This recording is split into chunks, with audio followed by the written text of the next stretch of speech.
Hello, kumusta? This is Pretty Lai again and welcome back to my channel. Palihog ayaw kalimot subscribe. Daghang salamat. O karon na niya ng sumpay sa atong sugilano, Ayaw ko labda. Chapter 33. Ayaw ko pahila ka. The rest of the day, wa na'y kisaw. Nagwonder lang ko kay ni-absent lagi si Hendrix the whole afternoon. Unsa kay gawayan nilang nor Eve mo? Di ba ka ako hinungdan ato mga besh? Murag, muhad ra kay ko sa. Pero di ba suko ba si Nor Eve na ako? Kahadlo pa mong gani ko ato niya. Basi no gibuwagan to siyang Hendrix. Pero daw, dili na lang ako libugan akong utok nila. Kay labad na kaayo. After class, niuli na ko. Nasag mangulit na ko si Iron. Huwag tang ra siya kalit after ni Bell ang dismissal. Sumauto nilakaw ko pagawa sa campus o nagluwat o jeep pa uli. Naay ni kalit og kuno nga sakyanan sa akong tungod. Pagyanghag na ko, kang Hendrix di ay, let's ba ning tuhana, di man yung kulungan. Nipidpid ko sidewalk o nilakaw palayo niya. Iyasag kong gisundan o nagsigi siyang busina. Di hango siya kaagwanta, ni kanaaw siya sa iyang sakyanan o gisundan kong naglakaw. Nipaspasad ko og lakaw para di ko niya maapsan. Apan sa gihapon, iya ra kong naapsan. Gikalit dayon niya og gunit akong kamot. Dayong bira pabalik sa iyang sakyanan. Malugnot unta ko pero mauwa masad ko kay naidaghang taong nagtan-aw. Buy iko! Unsa ba? Garin. Naana dayon mi atubangan sa iyang sakyanan. Nagmagahigid ko kay dili na ko gusto magpadala sa iyang mga bulada. Labad na kayo akong ulo aning style. Ya, wag gyud siya klaro. Nakahukom na ko nga, mabuhi na lang jud ko kay grabe ka komplikado. Wa ko'y angay ipaglaban, kay wa ko'y karapatan. You may please, I just want to talk to you. I'll take you home afterwards. His voice was pleading. Yang itsura kay disheveled kaayo. Medyo naluoy pod ko. But I don't want to give in. I have to be firm, gyud kay ako rin masakitan no akong pasindayon na akong kaugalingon. But then, as always, heart over mind gyud inyong ate mga besh. Nisakay ko sa wide daghang istorya. He closed the door after me og nilipot siya sa driver's side. Pag under sa sakyanan, wa siya gisulti. It seems like he's weighing his thoughts. Gipasagdan lang pud nako siya. I'm also trying to sort out my feelings. Thank you for coming, Yumi. Finally, nitingog ra gid siya after a long stretch of silence. But his eyes were still on the road. Wa siya mulingi na ako. Nakura po siyang gipasiplatan from my peripheral vision. Where are we going? Somewhere quiet. Don't worry, we're almost there. Agoy mga besh, asa man ka ng somewhere quiet niya? Ay, di ba ka na sa menteriyo? Kay, mingaw biya dito. Ay, hello Yumi. Ay, kagros ni mo magunahuna day. Taod-taod, ni hunong mi kilid sa karsada. Ninaog siya o giablihan niya akong door. Come, we're here. Itunol niya iyang kamot na ako pero wala ko dawata. Ninaog ko o gilantaw na ako ang palibot. Naami sa elevated na part sa syudad. Let's walk a few meters from here. Kung tuod man, nilakaw mi o pag-abot sa unahan na mga benches na nag-atubang sa cityscape. It looks so serene and quiet, and the view is breathtaking as well. Naipipila ka mga couples na nag-enjoy pod sa view. Iya kong gipalingkod sa pinakalas na bench layo sa uban nga nag-sightseeing. Ug mitupad dayon siya, naglingkod na ako. He runs his fingers several times on his hair. Obviously, he's anxious. So I waited for him to talk. and it took him a while before letting out a long sigh and opened up. Yumi, you see, I brought you here because there are a lot of things that I need to tell you. I actually don't know how to start. Okay, just go on. I'm listening. Promise. I won't ask anything. Thanks. I know you're confused with the way things have been. Igor ako ni Tando, ni tanaw niya. Layo kayo, lagbas siyang pananaw. Mura galisod siya o formulate siyang isulti. Nagbuhat lang yun ko nga, masumpay siya. I don't want to complicate things. Bisan og naglagot ko niya, I want to make things easy for him. Ingana ko ka-considerate, mga besh. You see, Nor-Eve's family is a family friend. We've known each other since we were kids, and both our families agree that when we're of age, we are to marry each other. That's why she's been very clingy, and I can't get rid of her because family relations and business connections are at stake. He sighed again, pagkahuman niyang istorya. And it slowly dawned on me kung nganong pilit kayo niya si Nor-Eve. Gibuya day sila, mga besh.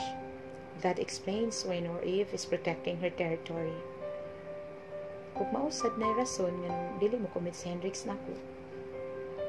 Somehow I understand nga he's no longer free. Mo di ay nga ingon nila, he doesn't do girlfriends. The truth really hurts and it's piercing right through my heart.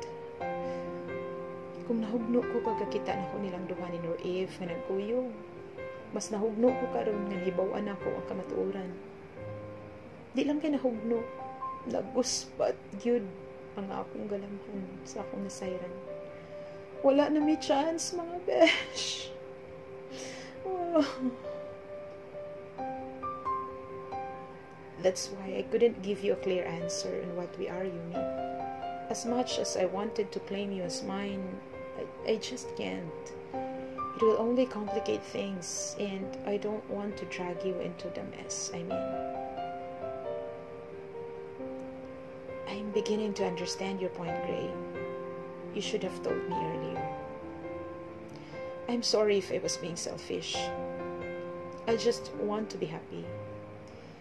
Having you around makes me happy, and God, if only I can keep you. His voice had started to sound hoarse. Mura na siya kahilakon, mga besh. I can feel his struggle and the pain that is bottling inside. Oh my God, unsaon na malangin ako ron. Murag, mahinayon na gyud akong pag-move on. Kay, gyud me, puhon. He moved closer and placed his arm on my shoulder. Yes, iya kong giagbayan, mga besh. Huwag kong palag. Ako na siyang ipasagdan. It felt so right. I perfectly fit into his arms, and yet I don't belong. I can't call him mine. The sad truth cuts like a double-edged sword, and now I can really say that I am dying inside. So this is how a heartbreak feels. You are whole in the outside, but you are shattered inside. Kana bitang murag gikumot imong kasing-kasing, and then gitabas-tabas pa gyud. You could feel yourself bleed, and yet you can't do anything to stop it.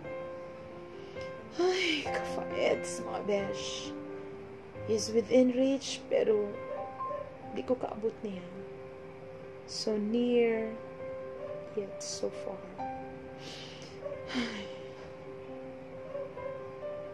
We stayed silent for I don't know how long, just feeling the moment. Hapit na musaw pang adlaw. Gamay na lang nahibilin nga bilisiw. Hapit na kana sa kangit-ngit ang palibot. The cold breeze of the late afternoon wind slowly flew, making me feel so cold. Inanay nga ng lumaw ang mga sugang dagitabnon dito sa ubos o mibanwag sa syudad. Pagkatahong sudungan sa mong talan-awon, apan wala gyud ni makatiphang sa kawaang nga akong natagamtaman. You're cold. Gihubo niya iyang sisulob na jacket ug iyang gikupo na ako. Misikip pa gyud siya og panay nahibilin nga distansya namong duha. I could feel the warmth of his body radiating into me. But even this does not make any difference to the coldness that I felt. Knowing nga after this, kinahanglan na namang likayan ng usa-usa. Nakapasamot sa kabugnaw nga akong nabatyagan. Lami nagkayong ihilak mga besh.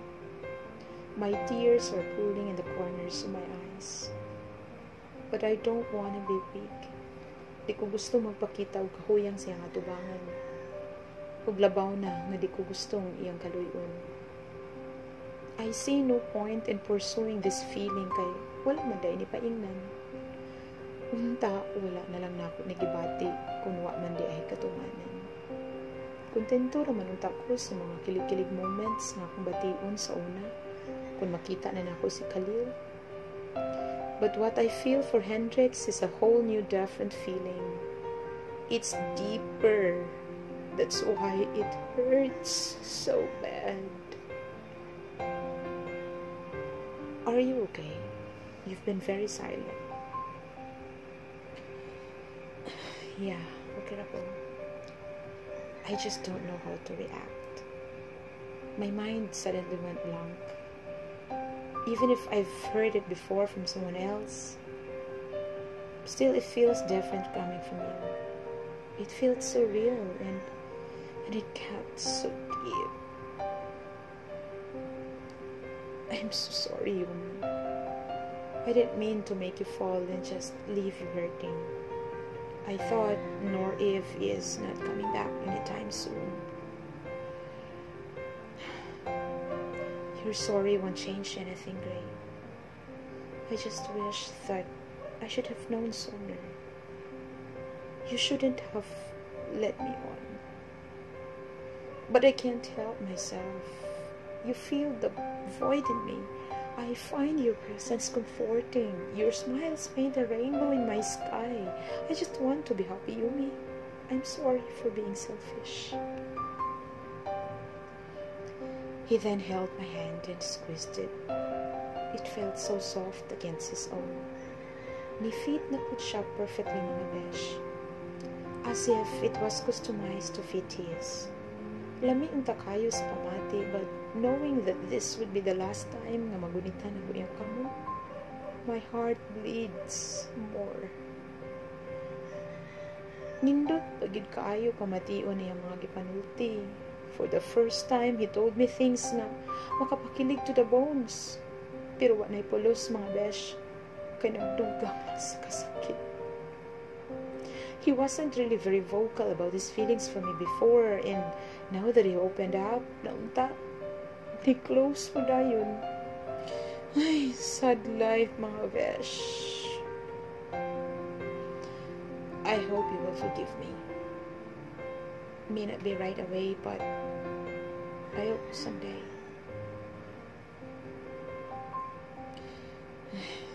Yeah, right. Someday. Someday, Gray. Ugwa na ko kapugni. A tear escaped. It rolled down my cheek, then another followed. The floodgates are open ug nag-iyahay ug dagayday ang akong mga luha. Bisan unsaon ako ugong mga gaskyo. Mura siya og bulog sa baha nga di gyud kapugngan, maong ako na lang gipasag. Shh. Don't cry, babe. I was just telling you the truth. But it doesn't mean that I'm letting you go. Nakurat ko siyang gisulti. Ang sibot niya ipasang. Oh my God, Hendrix, please lang. Ayaw ko paasaha pa. Isa matutulog akong luwa. Nakabako na ginawin ko. Why padulngan ng tanan? So please lang yan, Trix. Ayaw nagupay lang ka ba by telling me things which I know wa na'y kapuslanan pa.